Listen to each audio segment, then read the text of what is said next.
Good morning and welcome to the Southern Ohio Farm Show. I'm Brooke Beam, the Highland County Extension Educator for Agriculture, Natural Resources, and Community Development. As you can see, we're enjoying some very wonderful spring weather, and this weather is allowing our farmers to really start to plant their fields and get a lot of their preparation work finished. So as you're out and enjoying the weather, please give our farmers extra room on the road to make wide turns and allow them more space to make stops and make the moves they need to get to their fields so they can continue working this spring. On this week's episode of the Southern Ohio Farm Show, we have a new recipe and more information from Gigi Neal on growing potatoes here in Ohio.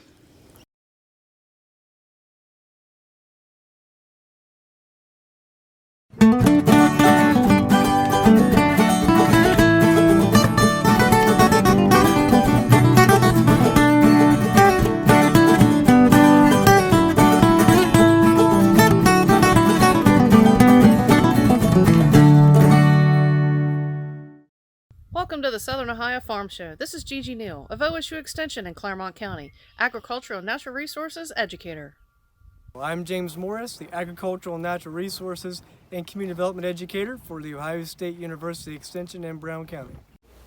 Hello, my name is Richard Purdon. I'm with the Ohio State University Extension. I am the Ag and Natural Resource Educator for Adams County and the Community Development Educator for Adams County, Ohio.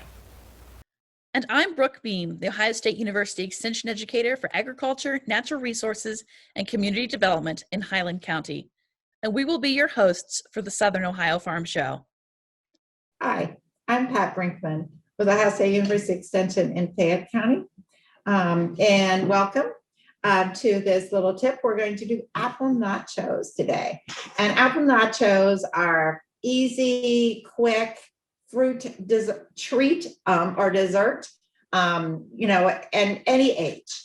And you're going to decide what toppings you can add to them. So you get to treat them. We're going to take, I've washed my apples and my hands. And so we're going to take an apple, and the easiest way I think is to use an apple core and cutter and just press down there. Then my apples can cut it in pieces. And move the core so that way we don't have to worry about the core. We're going to throw that core away.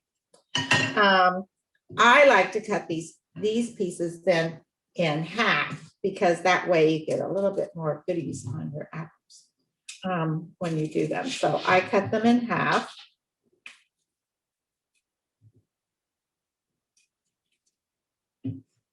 And apples are very nutritious. We all know that because we always heard the saying, an apple a day keeps the doctor away. But it's a quick and easy dessert. And if your house is like my house, we usually have apples around. So it makes it quick and easy to have a treat and easy to make. So on this apple, then we're going to you can put some dried cranberries. If you like dried cranberries, you can put some raisins if you like raisins. You can use peanut butter, and if your peanut butter isn't quite runny enough, you can put it in the microwave for a few minutes, and then it'll kind of get a more liquidy just for a few seconds. Put it in the microwave, and then you can spread it around a little bit easier on your apple slices here, so that you've got a little bit more. And if you don't care for peanut butter, then you can use almond butter or one of the other butters. But that way you do have options. My one granddaughter loves peanut butter, the one doesn't. So we do almond butter on one, peanut butter on another one. And then we're going to add some sunflower seeds. You don't have to add any of these other ingredients. You can take and pick your own. You can also add some almonds, sliced almonds or slivered almonds. One of the favorites with everybody I know is to add some mini chocolate chips on top because that always makes it really good. We just love the chocolate. And then if you're a real adventurous, you can add a little bit of caramel sauce drizzled on top because that always makes apples good. We all love caramel sauce. And you can also add a dash of cinnamon if you want.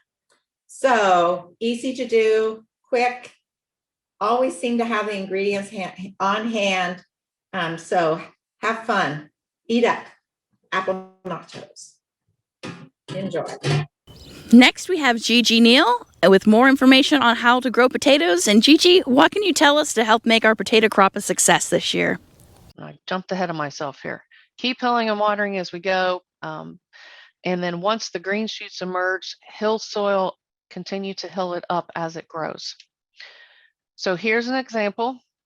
As we planted the root system down here, and then what I was talking about with the flourish on top, and then the potatoes branching out from each one of the different tubers that is growing from that stem system. So that's why we need to make sure we keep dragging that soil up, because as the plant grows taller, then more potatoes potentially could be growing underground.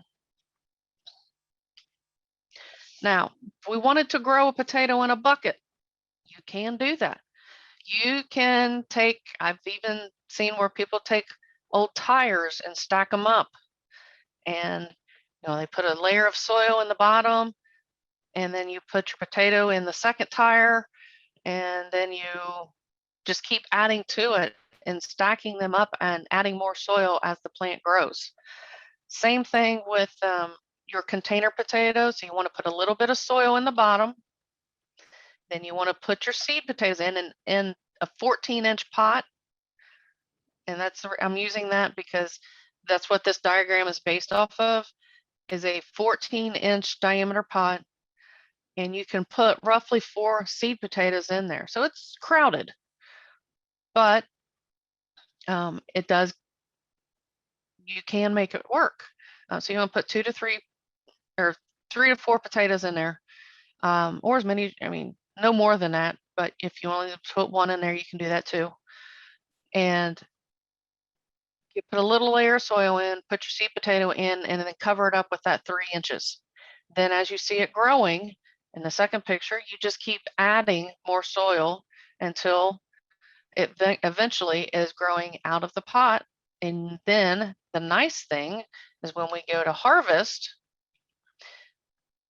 with the container, all you have to do is dump it out. Whereas we'll talk about how to harvest potatoes here in just a minute for the row. Some things we need to talk about though, and I'm not going to get into detail about this, but your insects, most common ones are going to be the fleet beetle, the Colorado potato beetle, aphids, wireworm, and leaf hoppers. With insects, they're going to happen. And when you see them, you need to take control of them.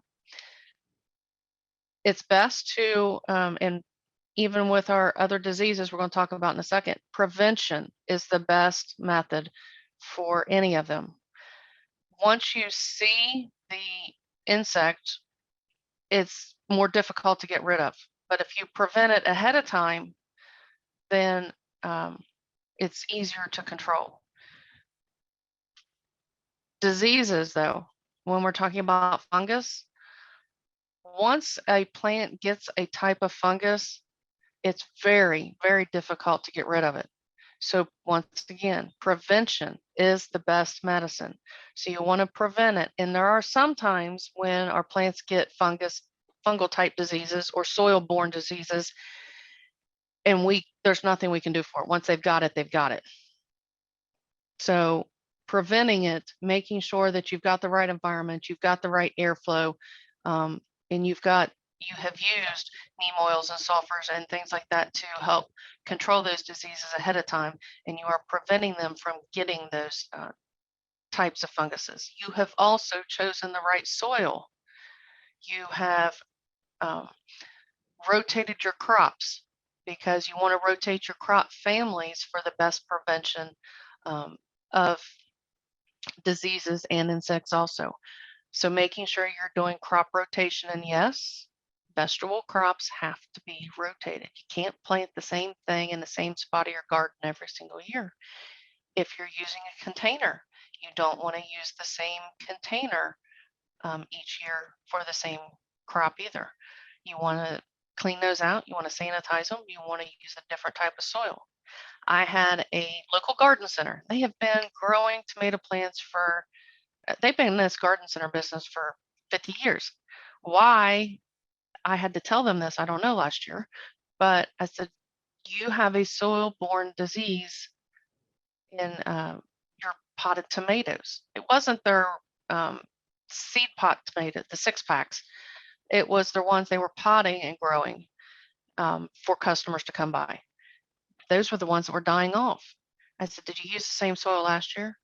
Yeah. I said, well, give me the root systems. Let's send it off. They had a nematode in their soil. And after I sent it off to the lab, I said, quit using that to grow your tomatoes in. But keep in mind that plant families, tomatoes and peppers and eggplant, are the same Solanaceae family. So you got to make sure you're rotating the family, not just the type of plant. So ready to harvest. When they are yellow and dying at the top of the greening of the plant. So the plant, the foliage has decided that it's, I'm done growing and it's time for my product to come to surface. So the yellowing dies back. The skin, if you were to reach down in and check one of your potatoes, is going to be firm and it doesn't rub off easily. What we call a new potato are dug up early and that skin has not thickened on them. So that's why the skin on a new potato rubs off real easy. So you want to harvest your potatoes by going down about 10 to 12 inches and distance from the plant. So height and width of the row that you have there, and digging that out. You can use a spade, you can use a shovel, you can use there's a potato fork, and get down in there and dig those out. And then you're going to pull them from the vine. So that's where I was saying the nice thing about containers is that you can just tip it over and there's your potatoes. Once you have got your potatoes, you want to make sure that they are dry. You can store them for a very long time, but you want to store them in a location that has plenty of air movement. So you want to keep it wants to be at that low moisture and dry and dark. We don't want them to stay in a bright lit location. The other thing is that you've probably heard the old rule of thumb that you don't want to put your potatoes and your onions together because they actually cause each other to ripen much faster. The onions produce a gas that causes potatoes to ripen faster and rot quicker. So keep them in a cool, dry location. And you can usually keep them for roughly 95 to 110 days. So, and if you've got the old food cellars that are even a lot of times underground almost, you can keep them in there for even longer. So I'm going to click here and hope this shows the way it's supposed to. And this is a video from Texas AgriLife talking about the rainbow of potatoes. Gigi, right now I'm seeing that the window has popped up, but I don't see the window. It's that gray Okay. overlay. So you might have to reshare with the YouTube video.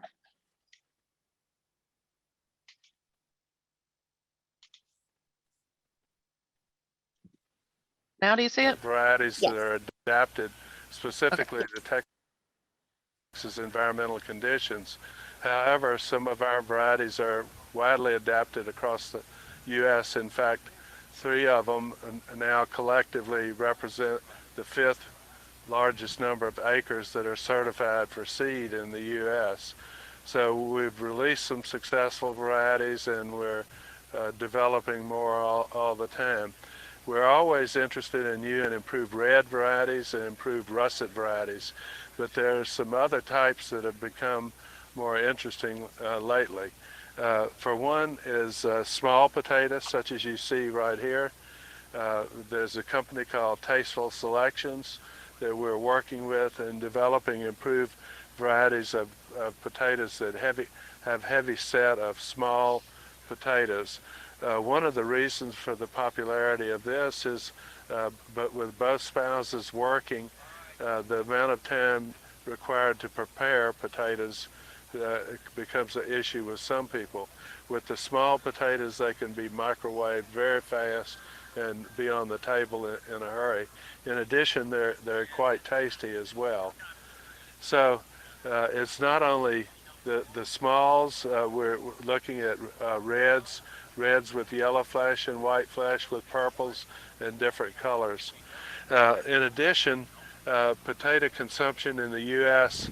has generally declined somewhat, and that's been from the traditional potatoes. And what we're doing now is developing unique varieties, such as you see appearing here, that appeal to people. They have a tendency to appeal to the younger set that is high income, that are willing to try something different.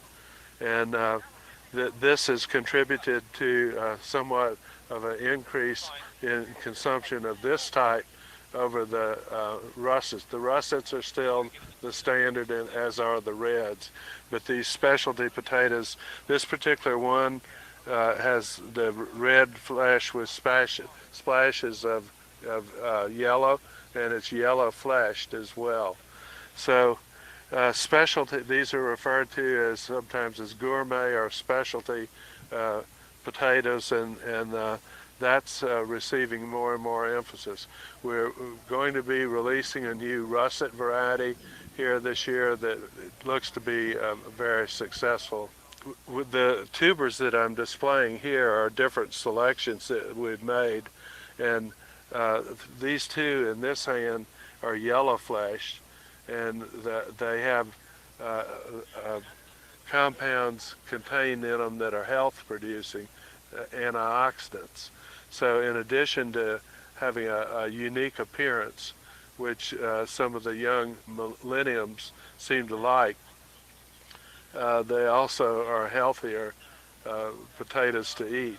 Potatoes are a real important delivery system for important nutrients, human nutrients, because the potatoes are consumed 113 pounds per capita in the U.S. So if we can make the potato more healthy, we can help to make the population healthier.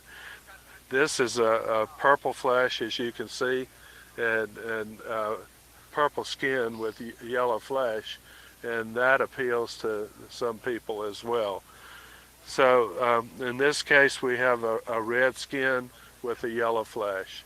So the different varieties have expanded the potato consumption in that area, and helps to compensate for the decrease in consumption of the russet type potatoes.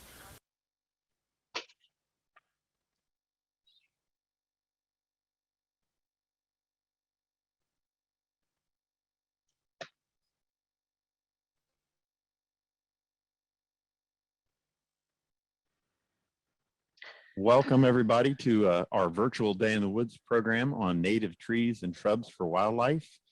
And Well, we'll move on from there. now I've got another video going. Wonderful. Thank you. We're on our way back to There you go. PowerPoint, it looks like. Yeah. Although Dave Apsley's videos are wonderful and everyone should check those out as well. Okay, so one thing I forgot to tell you while I'm actually bringing this back up here, is I forgot to tell you how far apart to space your seeds. So when you space your seed potatoes out, and I remember doing this as a kid, I mean, at that point in time, I probably did it with, I had to go 2 feet is what Dad would tell me to do because my feet were smaller. But roughly 10 to 12 inches apart is where you want to plant the seeds. So I did mention earlier to make sure that the eyes are pointing towards the sun, but I forgot to tell you how far apart to put them. So basically, it's 10 to 12 inches. I actually got a ruler down and measured my foot. of what it is. So my foot now is roughly 10 inches. So every step that I would take, I'd put it right in front of my toe and be at that 10 to 12 inch mark. So depending on how big your foot is, depends on how far apart you could use that as a measurement. So that is what I have in, oh, I went too far.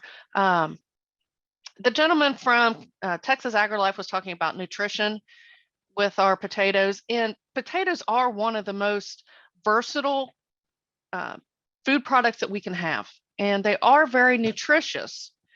What makes them not nutritious is everything that we add to them. So if we could eat our potatoes with just a potato, just as it is, I mean, and using them in smaller portions. So when we're talking about eating a potato that is nutritious, we're talking about eating roughly a 5-ounce potato. So the one the size of your fist. But think about the ones we normally get when you go to the store or when you go out to dinner. They're either twice that size or sometimes even bigger. They're huge. So making sure you're just doing it in the right portion control, keeping it in a small portion and not adding all those extra things to it. So when I fry my potatoes, and yes, I did fry some up this morning, but I fry them in lard, and I fried them with an onion, and it's put a little bit of, I use steak seasoning on mine, or you can use salt and pepper, and that's all I'll put on it. I won't put sour cream, I won't put cheese, I won't put all that stuff on it. Just eat it the way it is. Frying them in butter is better than cooking them in margarine. So it's that deep fry aspect. So that French fry grease, the hash browns, when it's made into those products, that's a lot of times when we ruin the nutritional factor of our potatoes. So now we should have time for questions and sharing of recipes. So I'm going to stop sharing and come back to you guys so I can see you. Thank you, Gigi. Yeah, this is a great time now. If you have questions, you can put them in the chat or you can unmute and ask. And if you have a favorite potato recipe, feel free to share as well. I also have a poll that I'm going to launch, and I'd love to see your feedback on this poll. I'll do that here in a little bit. Bill has already put a question in the chat. Is it okay to eat raw potatoes? Yeah, you can eat raw potatoes. I don't think they're as flavorful, but you can. It's no different than eating a raw carrot or anything like that.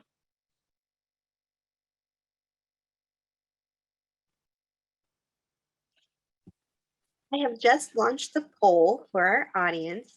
I'd like to gather your feedback here so we know the experience level of our audience and how we might be able to help you into the future as you're looking for additional resources or planning programs in the future.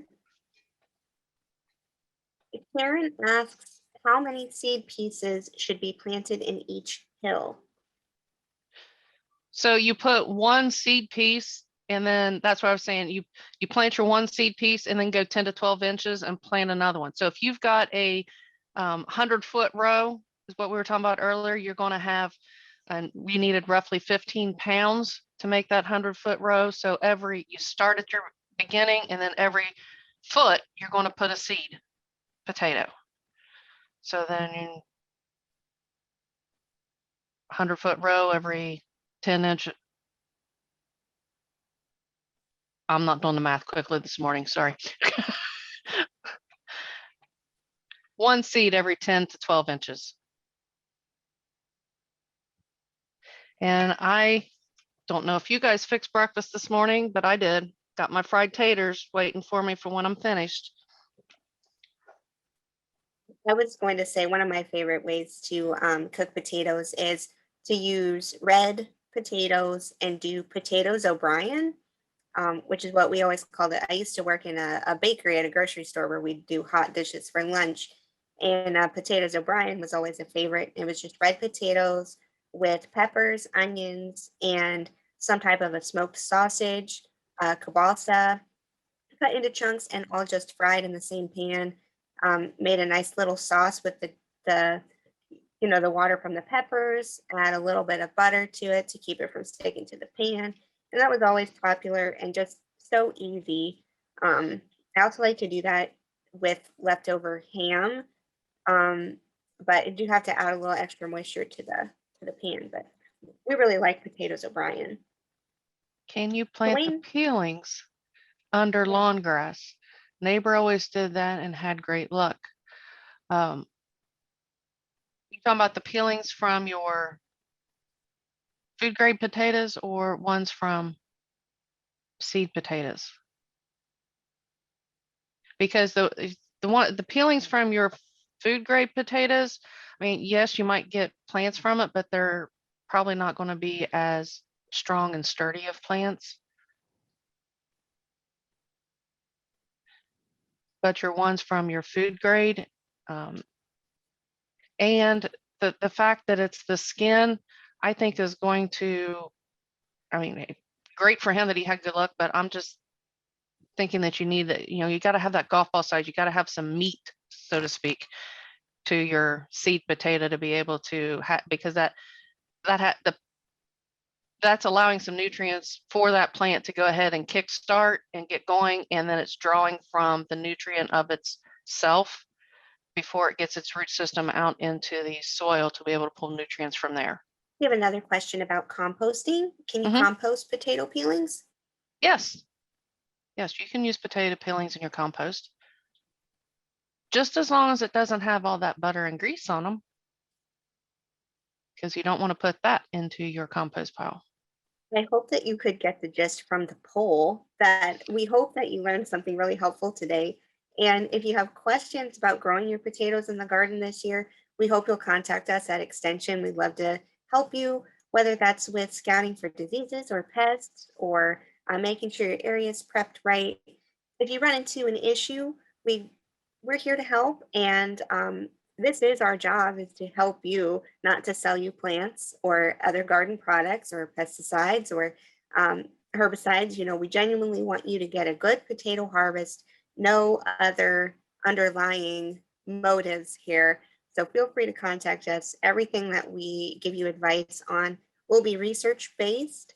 And so there's absolutely nothing wrong with consulting the garden center or your friends or neighbors, or even giving Google a try, but we hope that you'll use us as a resource as well to make sure the information you're gathering is accurate and locally applicable too. And what I'll do, Christine, because I didn't get my works cited page on there, but I will update that and then send you the PowerPoint, and then you can send it out to the group so that they have it with that list of resources. But I did get my information from Texas AgriLife, which is their extension resource, Minnesota, North Dakota State University, and some from North Carolina, and of course a little bit from Ohio too, from OSU. Thank you. We have a couple of more questions that came in, Gigi. We did answer Karen's first question about how many potatoes to put in the hill. Karen then also asked, what fungicide do you recommend to treat seed pieces? So the fungicide to treat the seed pieces, you really don't want to use any true fungicide at that point. You can use just that bleach mix to help sanitize it. So it's like a 1 to 10.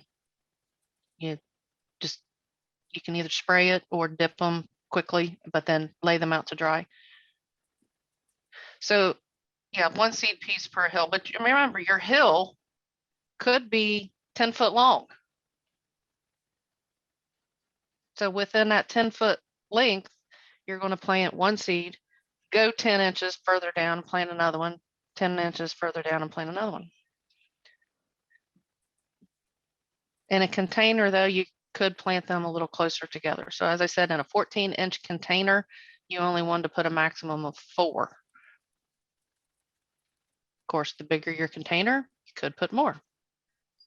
Like somebody mentioned a garbage can. I see Dwayne says here in the chat that he quit growing potatoes because of potato beetles. He had a hard time controlling them. What's everybody else's experiences this far with potatoes?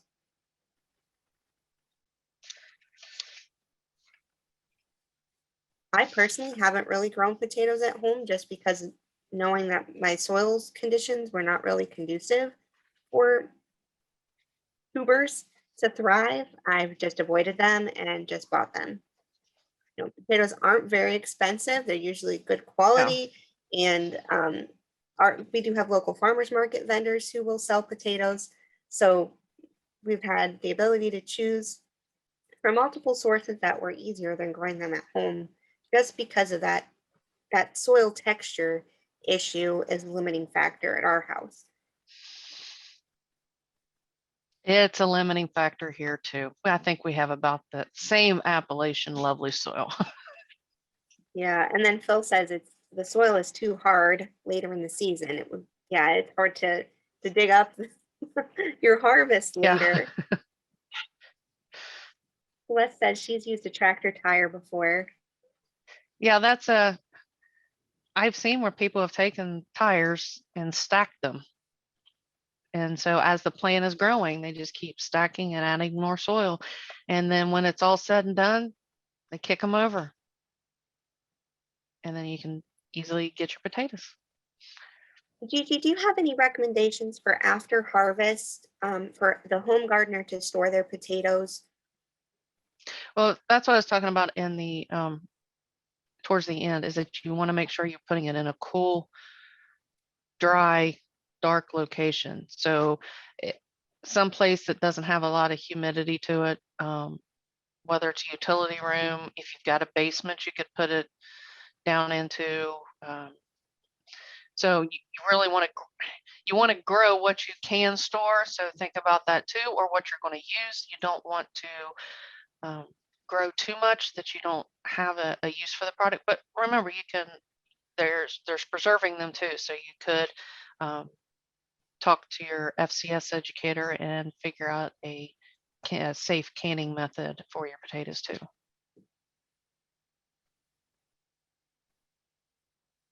Gina says her hard soils produced low yield. Any soil amendment suggestions to loosen it more quickly versus slowly over many years? So there's different things like peat moss.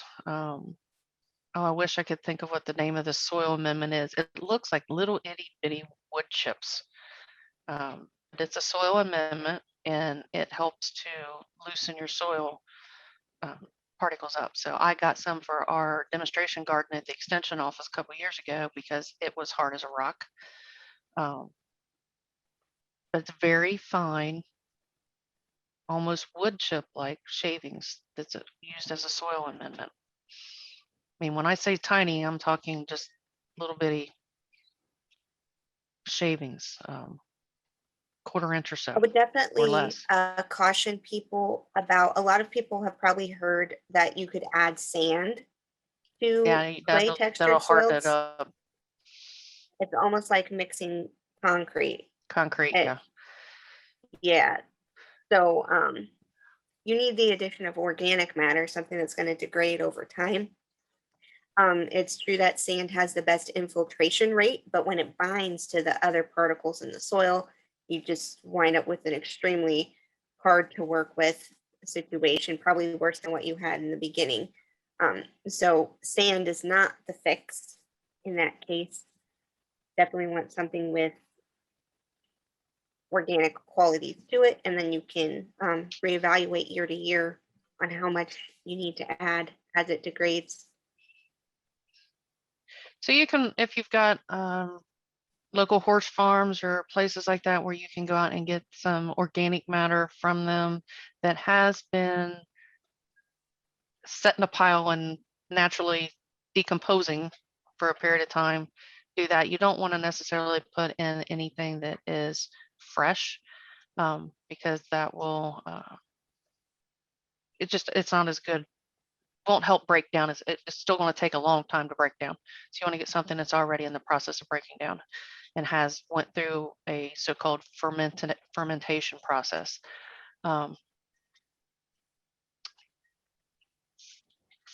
I like to say it's cooked a little, it's cooked its way through. Yeah, you Uh, want some cooked manure. right?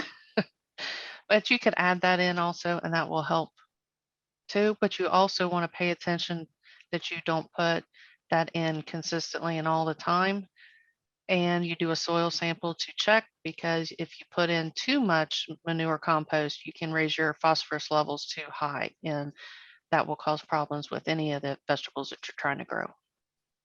Any additional questions for Gigi this morning? We're at 9:30 right now, and that's usually our stopping point. Gigi, thank you so much for joining us this morning to cover the potato topic. It's definitely timely. Tomorrow is the first day of spring. We've made it. Yay! Let's all rejoice together. I definitely have some plans to start doing some garden prep. I want to get some early things planted. I've started some things in the windowsill already, and just really looking forward to things greening up. As things green up, my mood goes up, and I think that's the case for many of us. Oh, another container I just thought of. And we're doing this tomorrow. And the reason I think of that is I'm meeting with the master gardeners tomorrow, and we're working on our demonstration garden, because we are building a straw bale garden this year. One of my master gardeners does this at her house every year. You can Cool. plant potatoes in a straw bale, and they'll grow that way too. Another I type have a of book about container. straw bale gardening at the extension office. If any of you Noble County natives would like to borrow that from me, I'd be happy to share. It's pretty cool. You do have to supply the nutrients to the plants since they're just there in the straw. But really cool. Don't use hay, use straw. The hay will sprout. And clean. You need to make sure it's Clean. weed clean. You don't want Right. seeds in there. But very, very interesting idea for those of us with challenging soil to work with. It's almost like having a raised bed, but you didn't have to haul the soil material in. Okay, well, thanks so much, Gigi. I hope that we've inspired some of you with ideas for the garden this coming year. And as always, please reach out if you have questions, comments. We're continuing to do our Farm Talk breakfast once a month into the future. Hopefully, we will be able to go back to an in-person format very soon. But until we're able to have breakfast together with each other again, we'll likely stay here on the Zoom platform. So our next Farm Talk breakfast is going to be on April 16th. The topic will be announced soon, and we hope to see you then. Thanks so much. Thanks for tuning in for this week's episode of the Southern Ohio Farm Show. Be sure to tune in next week where we'll have more information about the practices that farmers in our area are using this spring and how they're using things like the tractor behind me to make their season go smoothly.